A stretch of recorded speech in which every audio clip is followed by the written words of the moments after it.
Good evening, truth tellers. Welcome, bringing the funk, folks. I'm Torre, and this is Truth Talks. And we're about to get into some deep arguments tonight about some real things. We're talking about snitching, the culture of listening to the streets versus rejecting the police. We'll talk about them guys who escaped in New Orleans and whether or not they should have been on social media while they were on the run. And should we be rooting for them? Let's go. Truth Talk starts right now.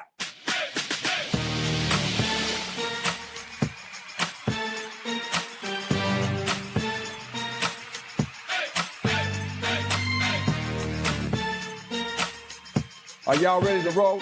Let's go. Welcome to Truth Talks, where four totally different people somehow come together to argue about what's going on in the culture. It's like friends meeting for a drink, but they all look at the world totally differently. Today, we're going to talk about Diddy, snitching, prison breaks, and more. Please welcome the superstar, Dr. Cheyenne Bryant.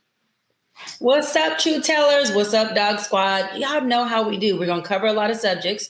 We're going to bring a lot of smoke. I'm going to disagree with everybody except Miss Ariva.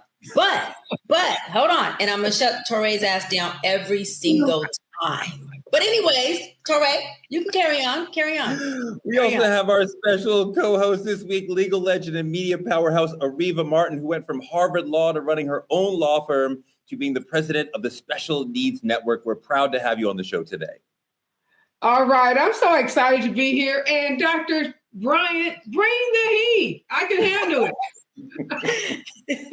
Today, we're talking about snitching. And speaking of no snitching, whatever you do, don't tell the police he's here. Dimitri Wiley.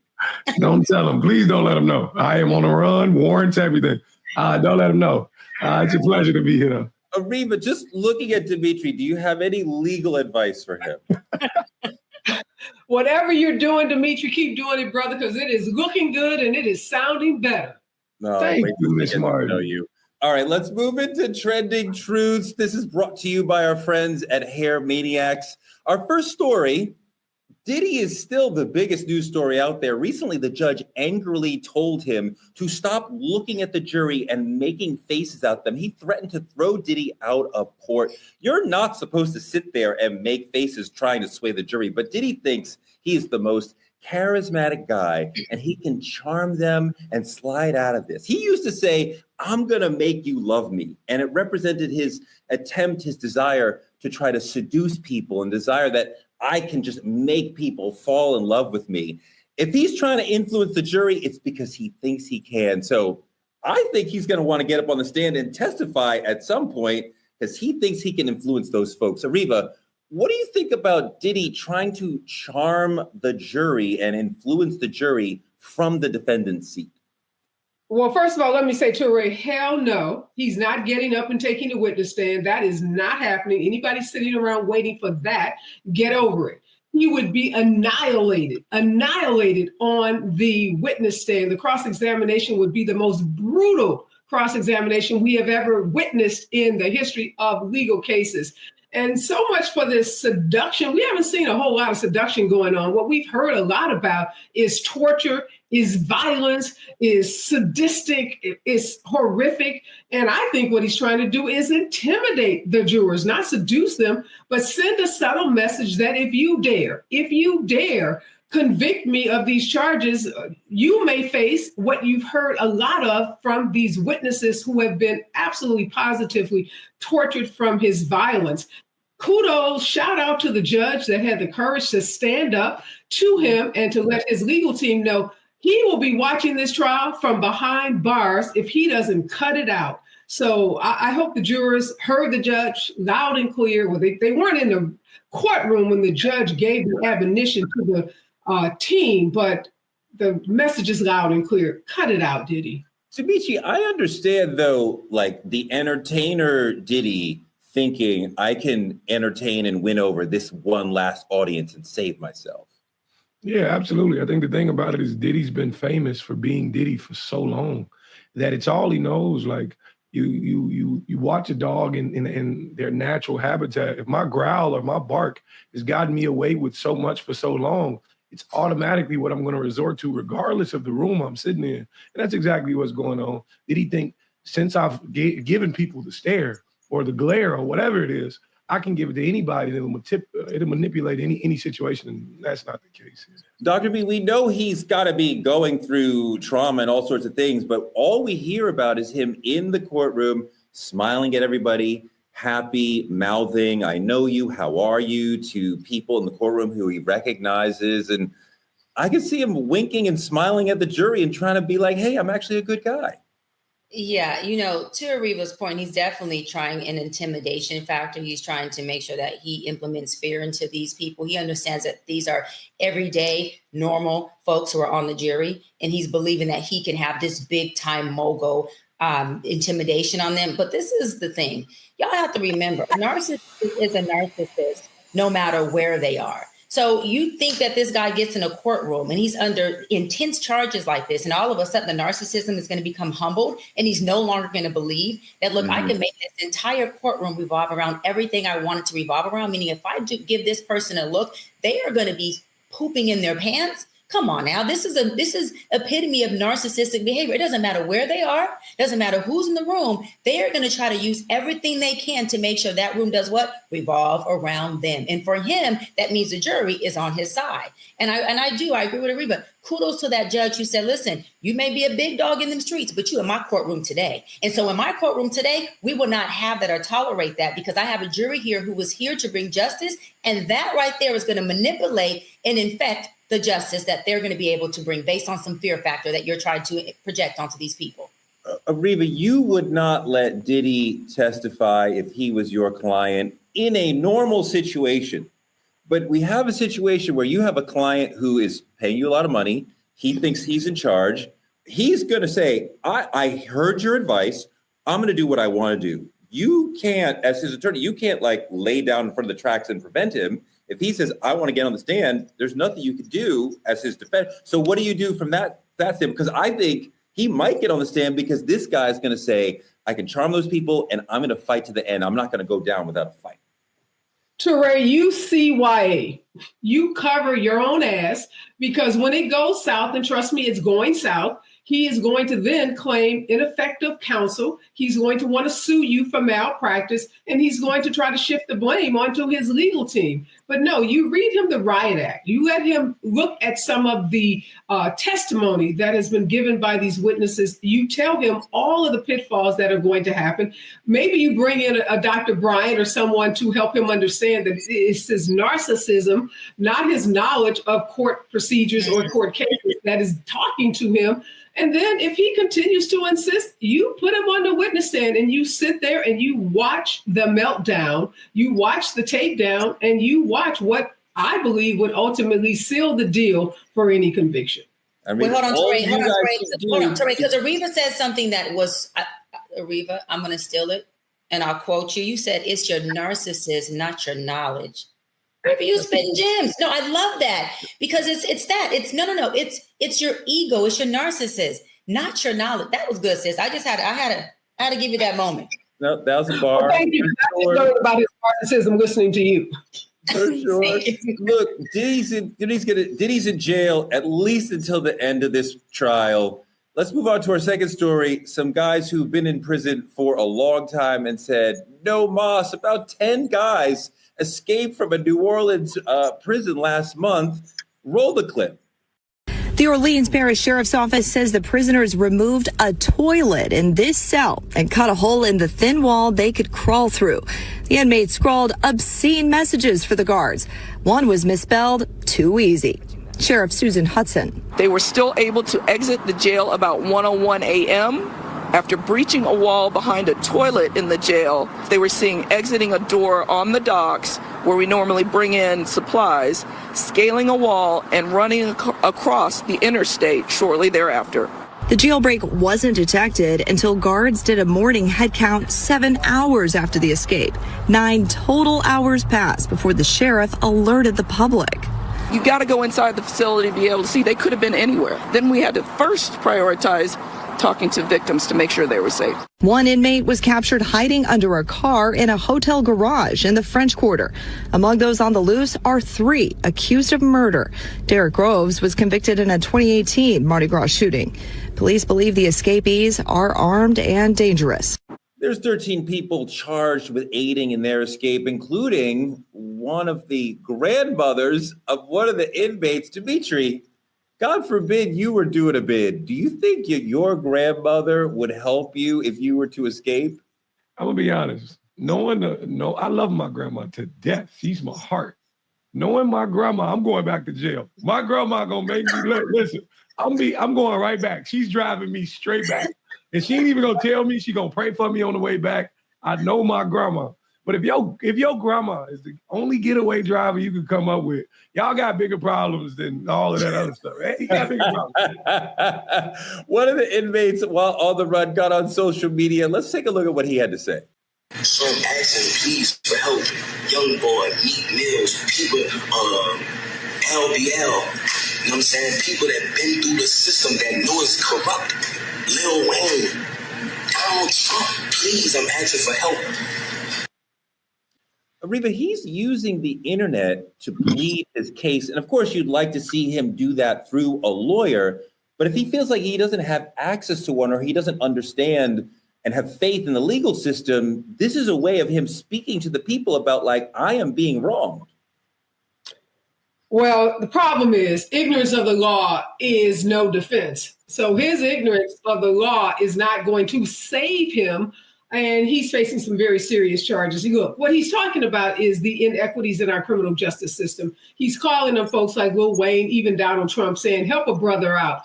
But we know that Black men in our criminal justice system do face disproportionate consequences when it comes to sentencing, when it comes to pretty much everything related to the criminal justice system. This is not Shawshank Redemption. This ain't a white boy tunneling his way, escaping prison like in the movie. These are some Black folks, and they are going to face some very, very harsh consequences. We're already seeing that, Teray, with the bail amounts that have been set for the 13 folks involved. Outrageous amounts of money, the kind of bail that you would see for murderers, not for folks who are accused of accomplishing or being an accomplice to someone that's broken out of prison. And what we know is when Black folks are involved, everything about jail reform, everything about bail reform goes out the window. This is just a tragic case all the way around. Dr. B, when I look at that internet video, I see a brother crying for help. From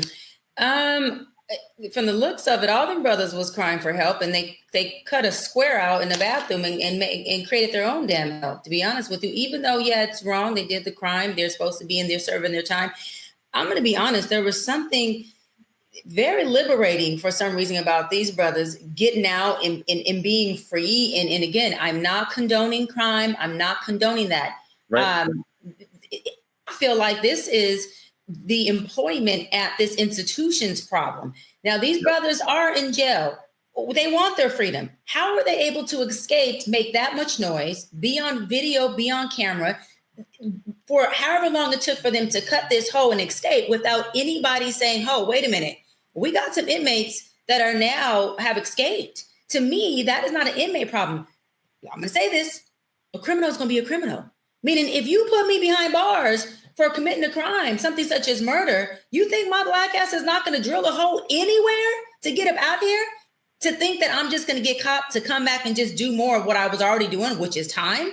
Absolutely not. Yeah.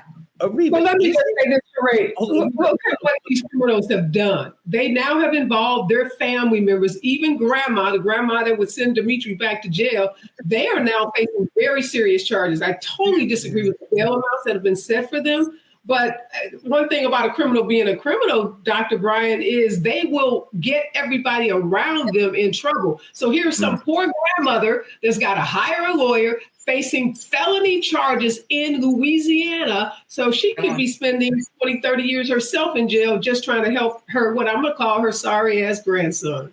No, that's a great point. Ariba, is it the inmate's responsibility to stay in the prison, or is it not the state's responsibility to hold him or her?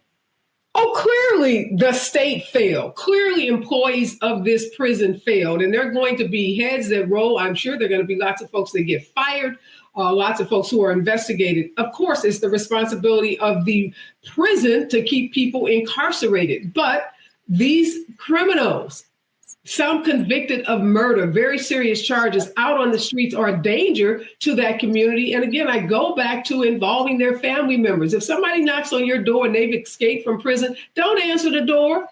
They're going back to prison. They're going to catch them. And now you are facing felony charges. You can't help them. That ship has sailed. They have been convicted. They've been incarcerated. The escape doesn't work. We have not seen any single solitary case of someone escaping prison and does so successfully. They get caught, they go back, they face more charges, or they get shot and killed by law enforcement, and then you're standing there with a case. So use your head.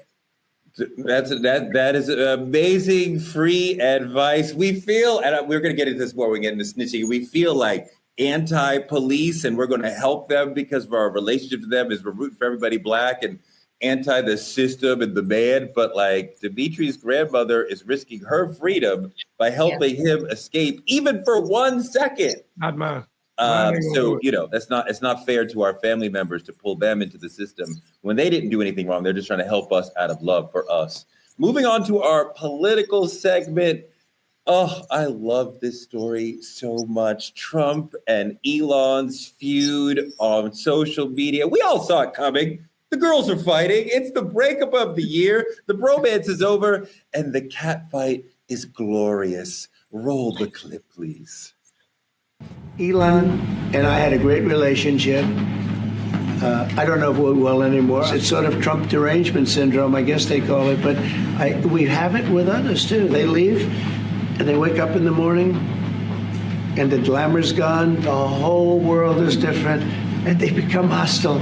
Quick recap. Trump was putting together his big, beautiful bill when Elon got mad and got on Twitter and started attacking the bill, and then started attacking Trump himself, saying, hey, guys, he's on the Jeffrey Epstein list. Trump chirped back on Truth Social, he's a drug addict. So they're two wealthy, powerful guys dissing each other on social like schoolboys. And now these two evil people are splitting apart. I notice, Dr. B, that Trump is far less nasty in this battle, that he's usually the punch 10 times harder sort of guy, and like to say the meanest thing and to do the meanest weird, like I would have expected him to try to deport Elon by now or something like that, or open a DOJ case against him. But like he's mad at him, but he's handling it in a very light sort of way.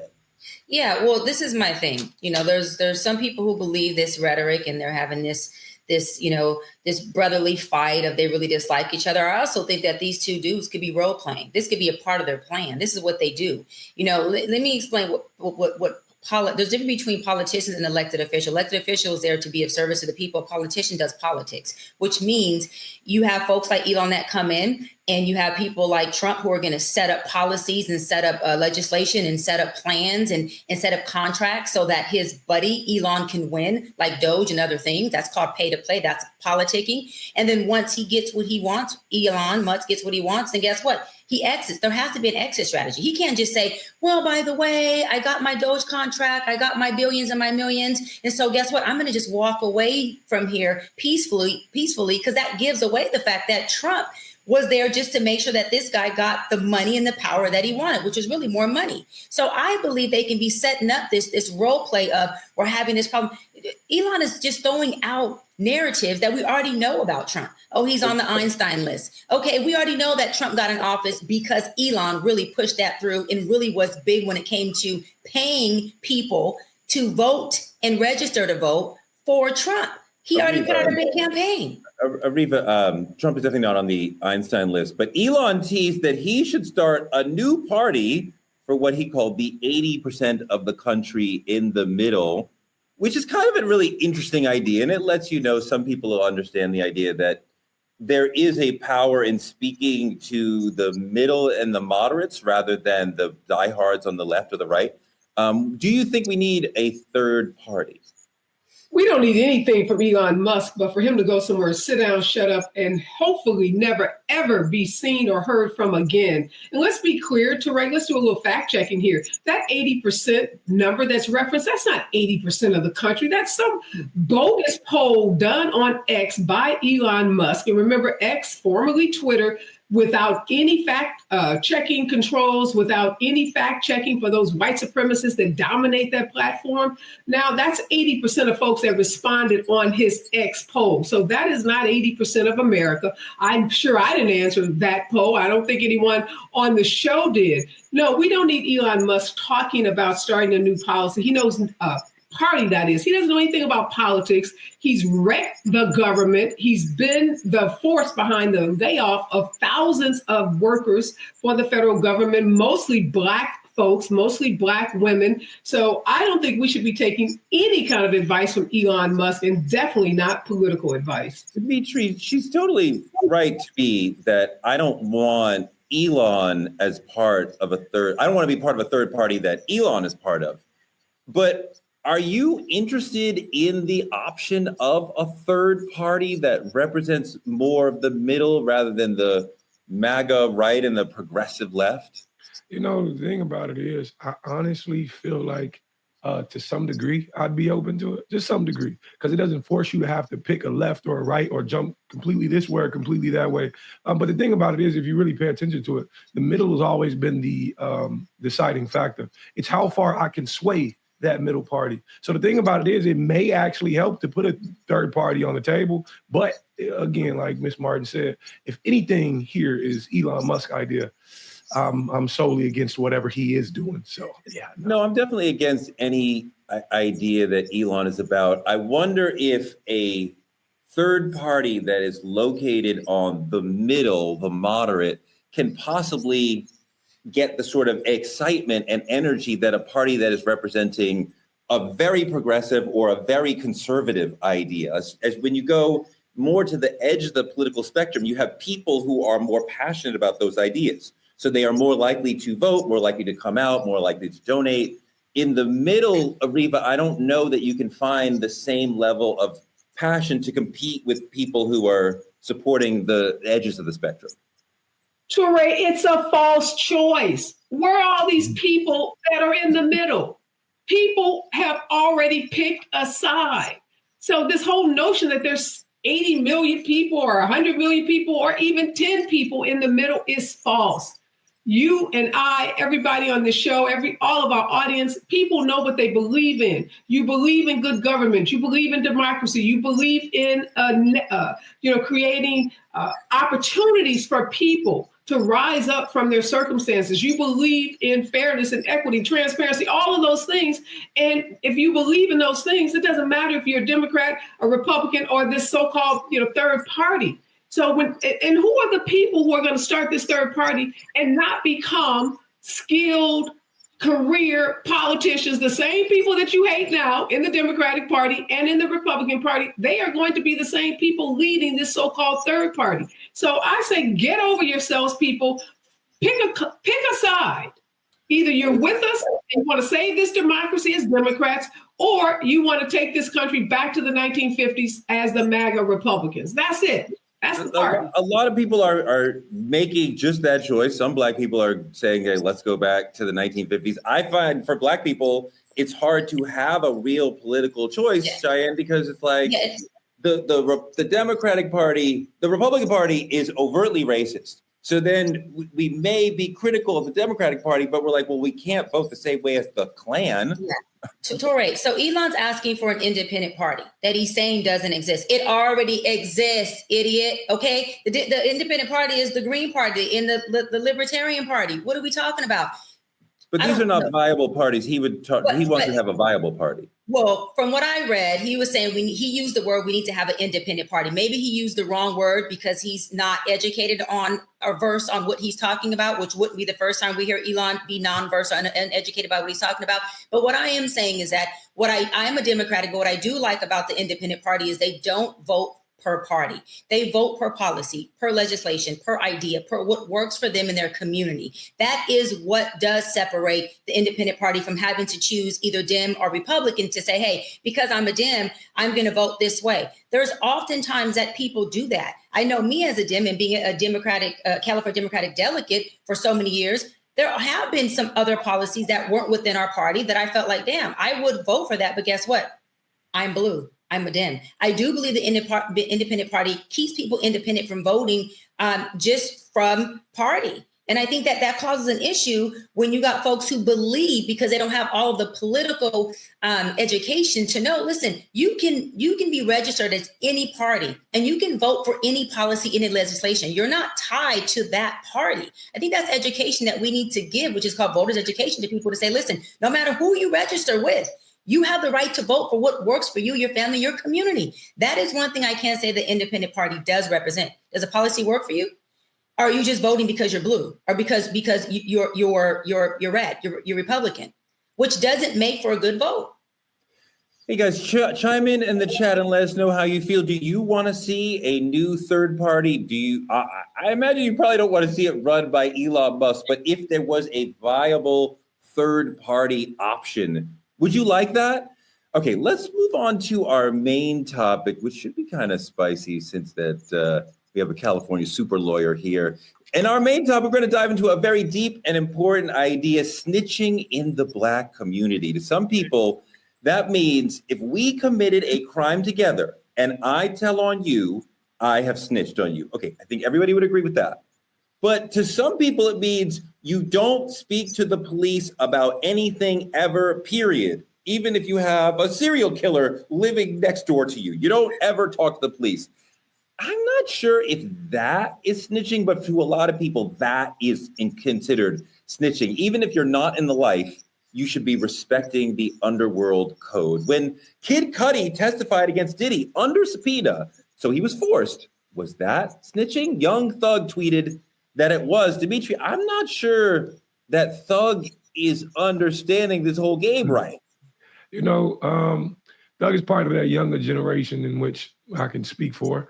I think snitches get stitches used to refer to one thing as, like you said, if I'm part of the collateral damage, it's okay for me to voice that you wronged me or that you wronged, the general public. But nowadays, in this new form generation, they see it as if you say anything at all, you're snitching. See, the thing about it is it's real culturally confusing, because when it's us, we advocate for justice, justice, justice, and then we whisper, don't snitch in the background. Me personally, I've never understood it. I've never got it, because when you look into, like, say, for example, the actual hoods of Chicago, everyone screamed, don't snitch, until it's somebody in your family that got killed. And now you put it on Facebook and you want everybody to advocate for, please turn them in, I need justice for my son. You were the same person whispering, don't snitch to the community before. So I'm gonna need you to keep that same narrative. It's become a different definition over time. I've watched it change. How do you see it, Ms. Martin? I'm nodding my head, Dimitri. I want to give you a big hug, because you are so right. The hypocrisy is nauseating. So it's okay not to snitch until it hits home, right? And then when your loved one, your daughter, your son, your mother, your grandmother is hit in a drive-by shooting, or, is collateral damage to some gang violence, then you want the whole community to stand up, to march, to protest, to, give as many contacts or information to the police as possible. And look, we can't have it both ways. We want to break the code of silence that exists within rogue police departments. We want cops to tell on other cops. So if we want cops to do their job and to tell when other cops are using excessive force towards people, primarily people of color, then people of color, we have to be willing to stand up to those people. And it's usually just a few people in our community that are wreaking havoc on the whole community. We can't let the thugs brainwash us. We can't let the criminals brainwash us into thinking that somehow we're doing something wrong when we are standing up for the innocent people, the everyday working people in our community. And by and large, and this is just such a myth we have to break down, Black communities embrace policing. We just want constitutional policing. We want policing that honors our community, that respects our lives, and that works with us rather than against us. So this notion that somehow Black folks don't want police in our community, that's just not accurate. That's disinformation, and it's harmful to our community. So yeah, people, if you are in a community that is plagued by crime, stand up and do something. Take control of your own community and protect those people, your mothers, your fathers, your grandparents in these communities, because they are counting on us to be there and to stand up for them when others we know outside of our communities won't do it. No, absolutely. Absolutely. And I think there's a difference between snitching and doing what's right. I think that there is to me, the street definition of snitching is I'm involved in a crime. I'm an accessory to it. We all get caught, and I'm going to snitch on everybody so I can do less time, knowing that I was an accessory to that crime. That's snitching. Being in a community overseer is what I call it. Someone who is there for their community, wants the best for their community, and relays information to a police officer so that they can keep public safety within their neighborhood is someone who's doing what's right. That is not a snitch. That is called a community leader. I always say a community leader does not have to have a title. They do not have to be a doctor. They do not have to be a president of an organization like I am of NAACP. If you are in the community and you are even doing just one thing in your community that adds to the betterment of that, you are a community leader. So I want to thank you. But what I do want to add to is what Reva said. You're absolutely right, sis. I like my community to be policed. When I dial 911, I want them to be at my house as fast as they can get here. Okay, I've had to call the police in the past, and I do have a registered pistol in my home, and they were very helpful because I'm not the criminal. I want the police to show up. Now, of course, if I was the criminal, I probably want them to stay far the hell away. But that is to your point of the citizens in the Black community who are rightfully paying taxes, if they're not paying taxes and they're just at-home mama bears, but they are doing the right thing. We want policing presence, we want police help, and we want, more importantly, community policing. We don't want you to come in and take over. We don't want you to come in and enforce the law in a way where we are then put in a place of discrimination, but we do want community policing where we know you as an officer, we trust you as an officer, and we feel like you are a part of our community. That's important for us as Black people. The thing about it is, from where I grew up, it was always this code that silence is some sort of strength. But the thing about it is, when it protects the very violence that we claim to fight, I think we are losing the plot. And the thing about it is, it's always been a narrative of the dope boys standing on a corner, and they're enforcing this on the younger generation and the kids. So we grow up believing the exact same things. But again, it's the hypocrisy I've never actually bowed into it. I do agree what you said earlier, Ms. Bryant, to the idea that when I'm part of the actual crime, I should keep my mouth shut because I shouldn't snitch on the people I went into crime with. But if I ain't got nothing to do with none of this, all y'all going down. That's just me. Everybody going down. But that's just me. The thing to me, and thank you for holding it down while I was having computer problems. You were fixing your curls. We're gonna keep it real. You took a break to fix those curls. Mm-hmm. The undercurrent of all this is a deep and righteous distrust of the police in our communities, and a sense that Pookie and Ray Ray might be selling rocks on the block, but I know them, and I know their grandmother, and I know who they are and what they're going to do.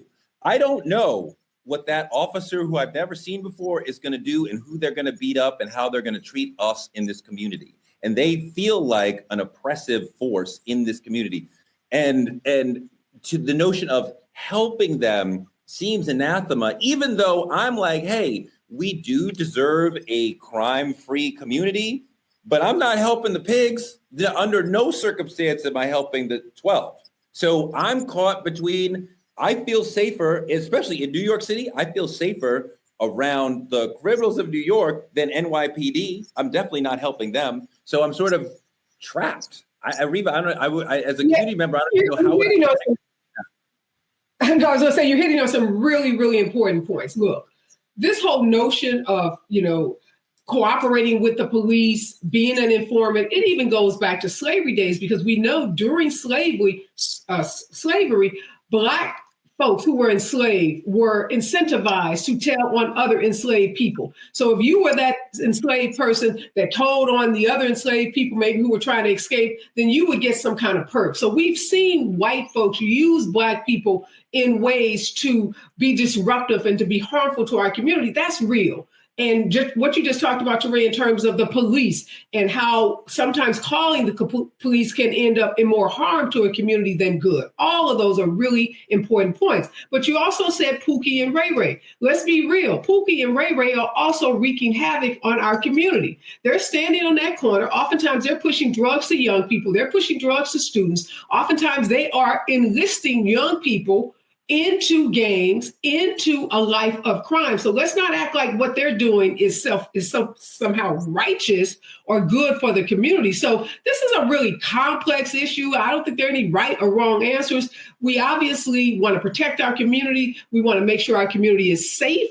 But at the same time, we also want to rid our community of any cancer, of any violent criminals, whether they are Black, brown, green, or white, because at the end of the day, we all deserve to be protected. So let's talk about how we can put more resources into those communities so that Pookie and Ray Ray can come off those corners, get into some kind of job training program, school, whatever, so that we are not perpetuating those cycles of crime.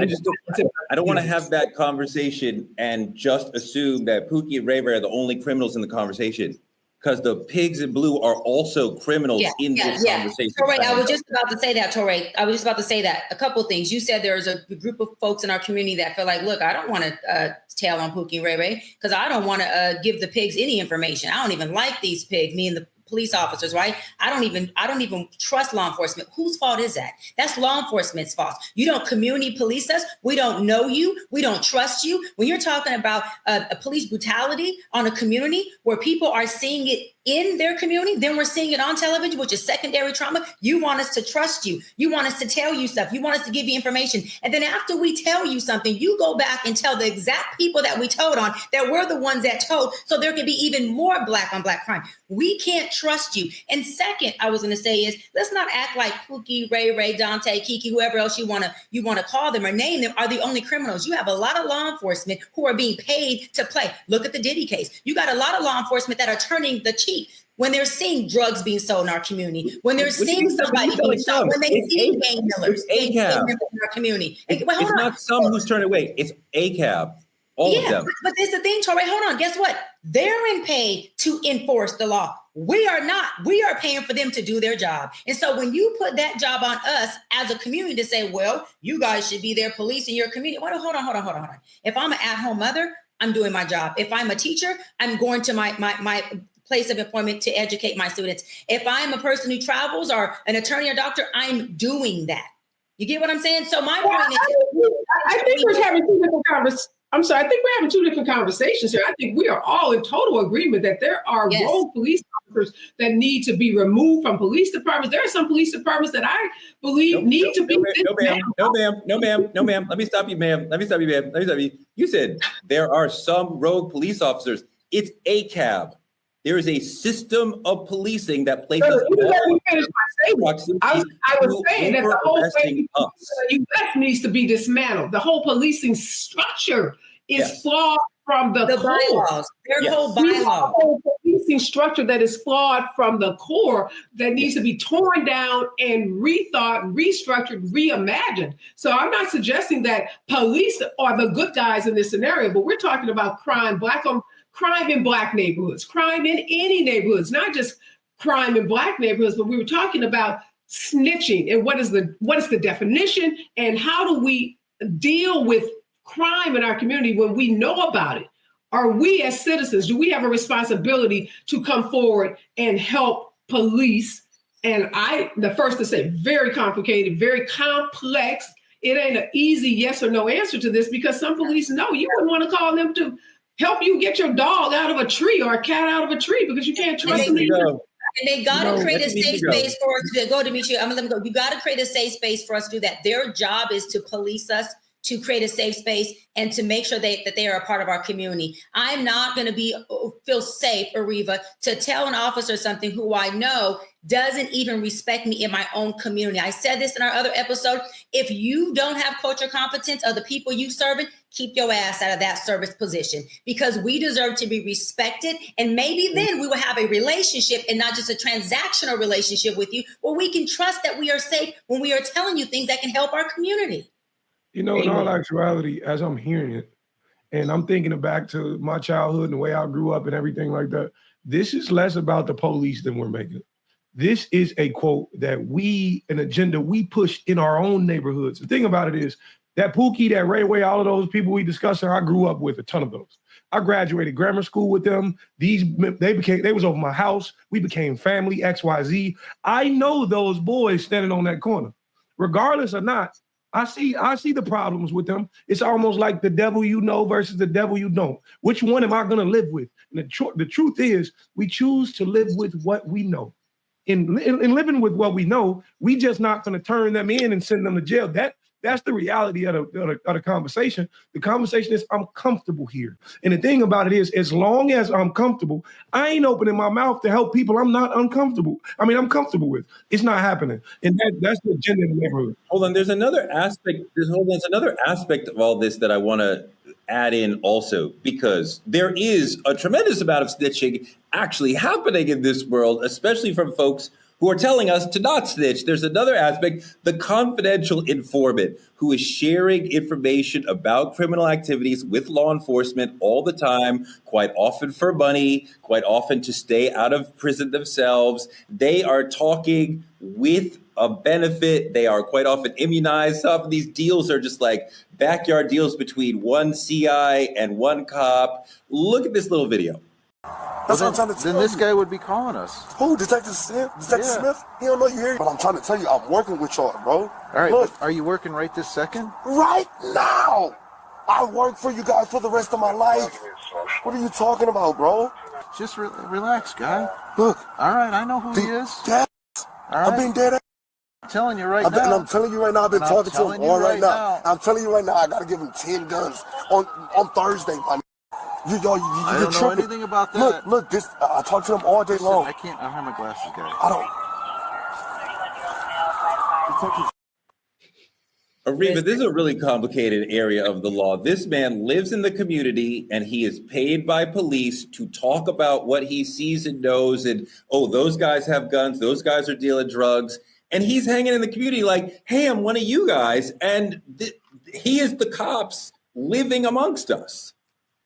Wow. In some ways, he's worse than some of the other people that we've been talking about during this conversation, because he is exactly that person that is snitching, perhaps because he's been involved in criminal activity himself. And now he's getting a pass because he is snitching on folks who may have been involved in criminal activity with him. That person is the ultimate person that betrays the trust. So they embed themselves in the community. They get the trust of the folks in the community. And all along, they are collecting information on you, spying on you, and then passing it on to police. I like the person who calls the police and says, I live on the corner. I just watched a drive-by shooting, and I am here to report this shooting.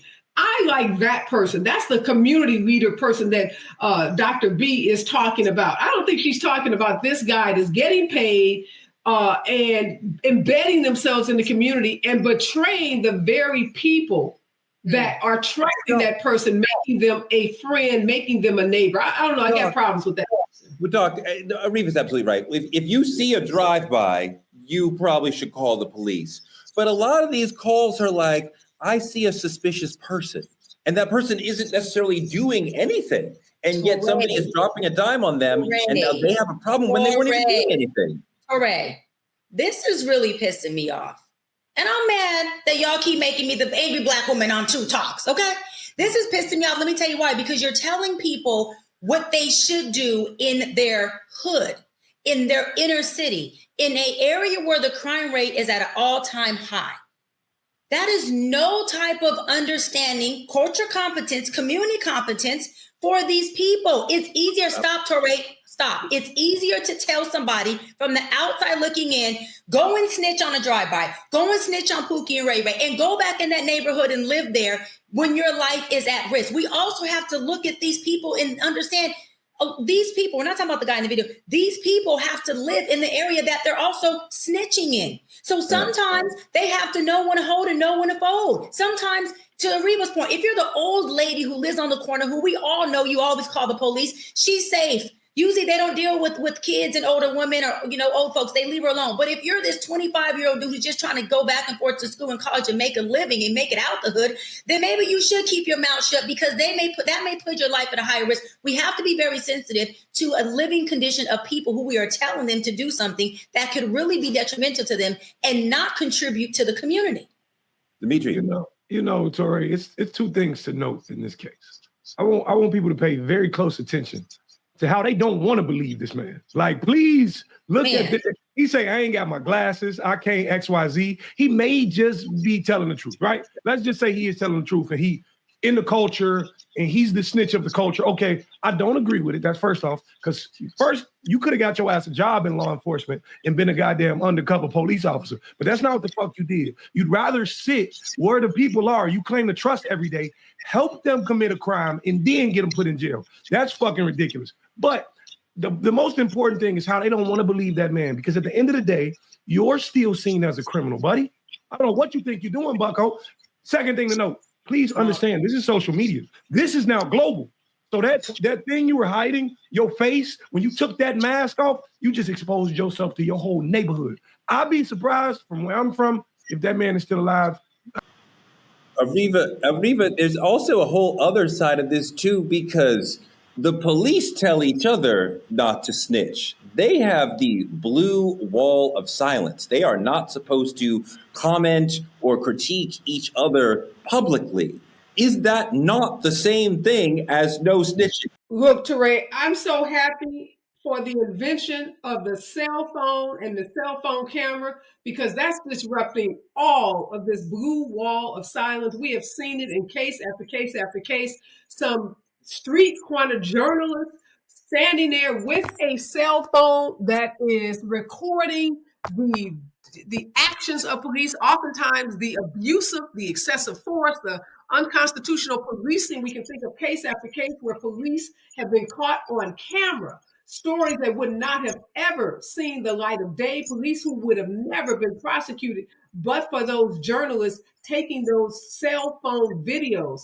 We need to disrupt anything that remotely looks like the blue wall of silence. I'm in favor of police being prosecuted for failing to report on other police officers that are engaged in misconduct and they witness it. So if we want the police blue wall of silence to fall, and I think we all do, then I want to make our community safe, Dr. B, so that the person in the community feels like they can come forward and report some criminal activity and not have to suffer repercussions. And when we talk about the hood, look, I grew up North St. Louis in about as hood as I can get. So I consider myself a part of that community. I want my community to be safe. I want us to talk about how do we get to a point, because when we know better, we got to do better. And we know better right now. We know our communities deserve to be safe. So what are we doing to make them safe so that people can talk to the police if it's appropriate to do so? And if they choose not to do so, how do we then stop the crime in our community? Dimitri, we want safe communities. We want safer communities. And I mean, in reality, I know New York, LA, and Chicago are safer, fewer homicides than you saw 20, 30 years ago. But quite often, the police are more agents of chaos and violence and real crime than some of the criminals. And in many ways, when we're talking about no snitching, we're talking about the war on drugs, right? And the war on drugs has been more damaging to Black communities than the drugs ever were and the drug dealers ever were. So we're talking about a fairly righteous and actually intelligent rebuke of the police in our communities in the whole no snitching thing. No, absolutely. I think it starts, you gotta start young. You gotta get them while they're young. Please make sure they understand, and this is for all parents I'm speaking to, make sure you actually understand what it is in your child you want to instill. Because I remember when I was growing up, my parents just told me, what ain't your business, you mind yours. That's what she told me, in the idea that she wanted to keep me safe. She knew if I opened my mouth about some shit that ain't got nothing to do with me, I might not make it home. That was real important for my mother when we were children. But you got to make sure you establish what's important for your child. And I think that's where it all starts to change. Doc, there's another angle of this, because the idea of no snitching has been about adults most of the time, but as a cultural thing, it sort of seeps down to even the way that we speak to children. And even you may have somebody say to a child, "Oh, no snitching, don't tell." And I think that's a really dangerous message. You know, it's one message for adults who understand what we're doing with mass incarceration and the war on drugs, but for children, that's really damaging and dangerous. This is the thing. If it's my child, meaning not an adult, you come and you snitch, if you want to call it that. I call it talk to mama. And I will make the decision with you as to what we do with that information. I would never teach my child to ever go and tell an officer something unless under one circumstance their life was in danger or there was something they needed to help themselves. That's it. Because this is the thing. Crime has been going on since the beginning of time. We will be able to create more public safety. We'll be able to alleviate crime here and there, but it's going to continue to do what it does. That's just what life does. I'm not going to have my child, now we're not talking about adult, my child be subject to repercussions or consequences because they were doing something outside of what I would know.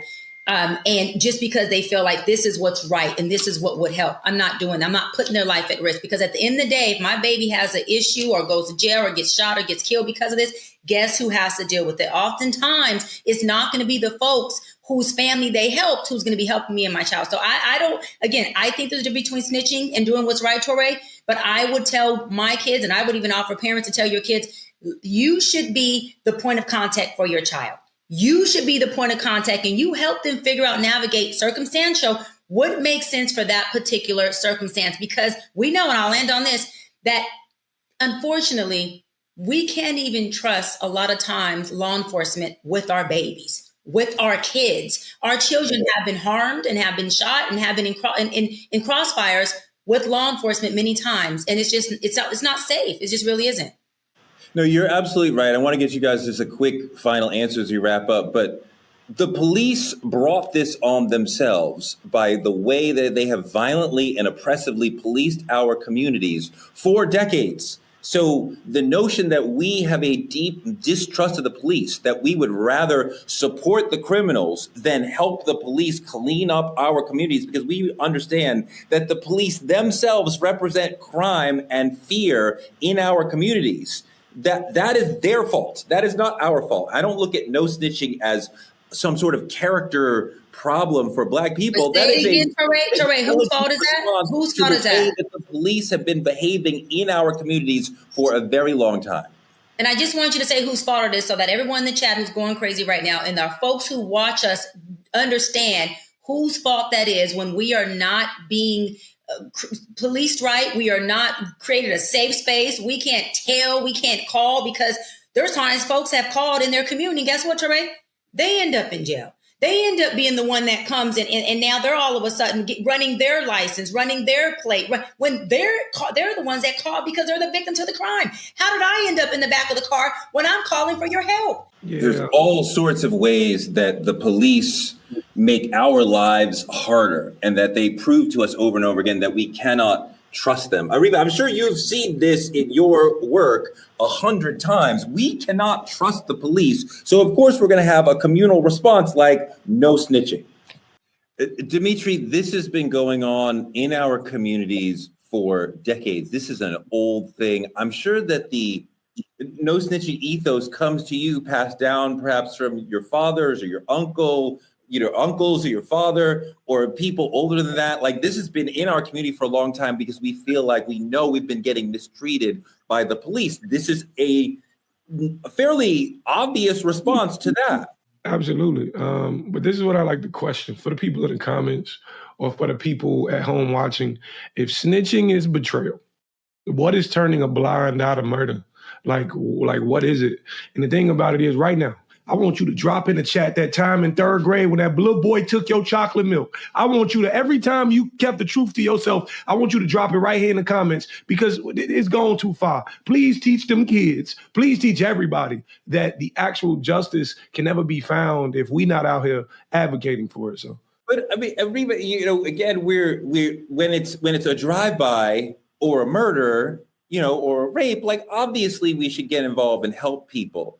But quite often with this, we're talking about there's an ongoing operation down the street. If you mind your business, they'll mind their business and you won't have to interact with them.